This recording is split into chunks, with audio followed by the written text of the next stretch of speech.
करते हैं लाइट के दूसरे टॉपिक की, दैट इज रिफ्रैक्शन। रिफ्रैक्शन क्या होता है, रिफ्रैक्शन के लिए क्या चीज़ ज़रूरी है।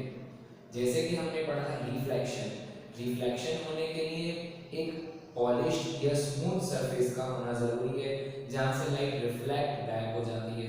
ठीक है, उसी तरीके से रिफ्रैक्शन में क्या होता है कि लाइट एक मीडियम से दूसरे मीडियम में एंटर करती है। ओके, दैट मीन्स एक ट्रांसपेरेंट मीडियम की हमको ज़रूरत होती है। वो मीडियम, अगर हम एयर से लाइट को दूसरे मीडियम में लेकर जा रहे हैं, पहला मीडियम तो एयर है, दूसरा मीडियम ग्लास हो सकता है या फिर वाटर हो सकता है या फिर कोई भी दूसरा सब्सटेंस हो सकता है जिसमें से लाइट पास हो सकती है। दैट मीन्स हमें ट्रांसपेरेंट मीडियम की ज़रूरत है। रिफ्रैक्शन होता क्या है? The bending of light when it goes from one medium to another is called refraction of light. The bending of light when it goes from one medium to another medium is called refraction of light. Light का bend हो जाना, जब वो light एक medium से दूसरे medium में जाती है, इस प्रोसेस को हम कहते हैं refraction of light.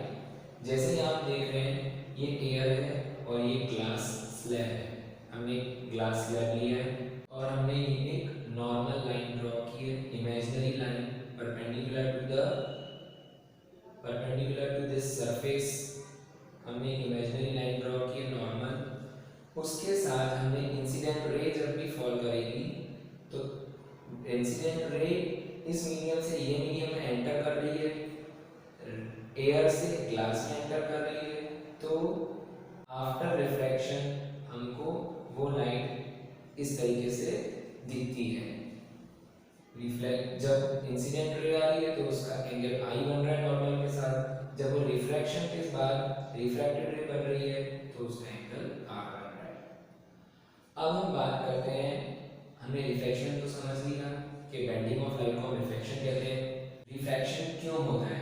Refraction is due to change in the speed of light. Light की स्पीड में चेंज आ जाता है जब लाइट एक मीडियम से दूसरे मीडियम में जाती है, तब उसकी स्पीड में चेंज आता है। इसको समझने के लिए हम इतना समझ लें कि लाइट की स्पीड एयर में फास्टर होती है but slower in glass. Air में उसकी स्पीड ज़्यादा होती है बट ग्लास में उसकी स्पीड स्लो होती है। इस वजह से लाइट बेंड कर जाती है। अब हम बात करते हैं पहले मीडियम्स की। मीडियम्स दो टाइप के होते हैं, एक रेयर मीडियम, एक डेंसर मीडियम।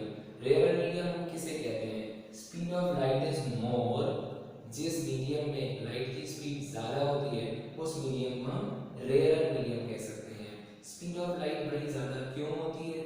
सिंपल सी बात है, एयर में मॉलिक्यूल्स दूर दूर होते हैं। जैसे हम गाड़ी चला रहे होते हैं, जब ट्रैफिक कम होता है, गाड़ियाँ दूर दूर होती हैं, रोड खाली होता है, तो हम फुल स्पीड में चले जाते हैं।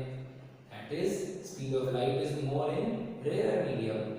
डेंसर मीडियम, डेंस मतलब घना, जहाँ पे पार्टिकल्स बहुत पास पास हैं, जैसे कि ग्लास, वाटर। जब मीडियम डेंसर होता है तो वहाँ पे स्पीड ऑफ लाइट अपने आप कम हो जाती है। जैसे कि ट्रैफिक होता है तो हम हमारी स्पीड कम कर लेते हैं। उसी तरीके से डेंसर मीडियम में स्पीड ऑफ लाइट लेस हो जाती है, कम हो जाती है, इसीलिए उस मीडियम को हम डेंसर मीडियम कहते हैं। Example glass and water. तो हम जब भी लाइट ट्रैवल करेगी एक मीडियम से दूसरे मीडियम में, ओके, तो दो केस बनते हैं। पहला केस क्या है? जब लाइट रेयर मीडियम से डेंसर मीडियम में जा रही है। क्या? रेयर मीडियम से डेंसर मीडियम में जा रही है। जैसे कि हमने यहाँ पे ग्लास ले लिया है, वो एयर से ग्लास में जब लाइट ट्रैवल करेगी तो वो नॉर्मल के साथ आई एंगल बनाएगी और रिफ्रैक्टेड रे आर एंगल बनाएगी। दोनों में क्या होगा? जब भी लाइट एयर से ग्लास में, या हम कहें रेयर मीडियम से डेंसर मीडियम में जाती है, तो it bends towards the normal की तरफ बेंड हो जाती है। एंगल की भाषा में समझें तो एंगल आई छोटा होगा, that means angle I will be greater than angle R. Okay, और अगर रेज की भाषा में समझें तो ray will bend towards the normal. ये हमें याद रखना है, जब भी लाइट रेयर मीडियम से डेंसर मीडियम में जा रही है तो it will bend towards the normal. दूसरा केस, जब भी लाइट डेंसर मीडियम से रेयर में जा रही है, मतलब ग्लास से एयर में जा रही है, तो जैसे हम गाड़ी ट्रैफिक वाले एरिया से खुले एरिया में चलाते हैं तो हम अवे हो जाते हैं डिवाइडर से, उसी तरीके से हम इसको समझें कि रे ऑफ लाइट जब डेंसर मीडियम से रेयर मीडियम में जा रही है, मतलब ग्लास से एयर में जाती है, तो it bends away from the normal. जो लाइट है वो नॉर्मल से दूर हो जाती है, दैट मींस इंसिडेंट रे ये है और रिफ्लेक्टेड रे नॉर्मल से दूर हो जाती है। एंगल की लैंग्वेज में अगर हम समझें तो यहाँ पे एंगल आई छोटा होगा और एंगल आर बड़ा होगा, that means angle I is less than angle R. अब हम दोनों सिचुएशन को कंबाइन करके समझते हैं। एक ray of light glass slab में से किस तरीके से पास होगी। रे ऑफ लाइट, ये हम नॉर्मल 1 मान लेते हैं, ये नॉर्मल 2 मान लेते हैं। रे ऑफ लाइट जब रेयर मीडियम से डेंसर मीडियम में जा रही है तो it will bend towards the normal की तरफ बेंड हो जाएगी, राइट। और उसका ओरिजिनल रास्ता ये था, लेकिन वो बेंड हो गई नॉर्मल की तरफ, और जब वो बाद में ग्लास स्लैब से बाहर निकलेगी, मतलब डेंसर मीडियम से रेयर मीडियम में जा रही है, it will bend away from the normal, वो नॉर्मल से दूर हो जाएगी, राइट। हम फाइनली क्या देखते हैं कि जितने एंगल से लाइट ने एंटर किया था ग्लास स्लैब में, उतने एंगल से वो बाहर निकलती है। दैट मींस इंसिडेंट रे का अगर हम पाथ बनाते हैं आगे तक, और इमर्जेंट रे, जो रे बाहर निकलती है उसको हम इमर्जेंट रे बोलते हैं। तो incident ray, we will find that incident ray का जो पाथ है it is parallel to the emergent ray. That means light जो है थोड़ा सा रास्ता बदल के चली गई, बट अपने ओरिजिनल रास्ते के पैरेलली गई है। तो ये जो उसमें शिफ्ट आता है, उसके मोशन में जो शिफ्ट आता है, मूवमेंट में जो शिफ्ट आता है, उसको हम लेटरल शिफ्ट या फिर लेटरल डिस्प्लेसमेंट भी कहते हैं। जैसे हम गाड़ी चला रहे थे, ओपन एरिया में ट्रैफिक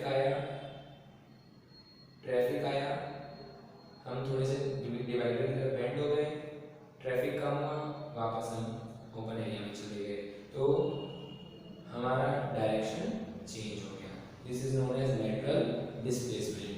इसमें अगर हम एंगल की लैंग्वेज में समझेंगे, so angle I is equal to angle E, angle I will be equal to angle ई।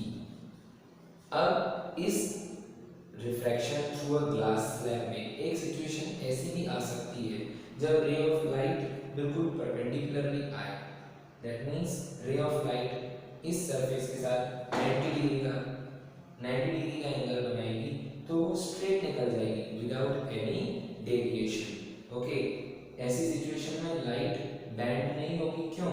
क्योंकि नॉर्मल के साथ, नॉर्मल भी हमारा 90 डिग्री पे ही होता है, अगर हम नॉर्मल के साथ उसका एंगल देखेंगे तो 0 डिग्री होगा, means ray of light normal के साथ 0 डिग्री बना रही है, आगे भी 0 डिग्री पे निकल गई और सीधा स्ट्रेट निकल जाती है।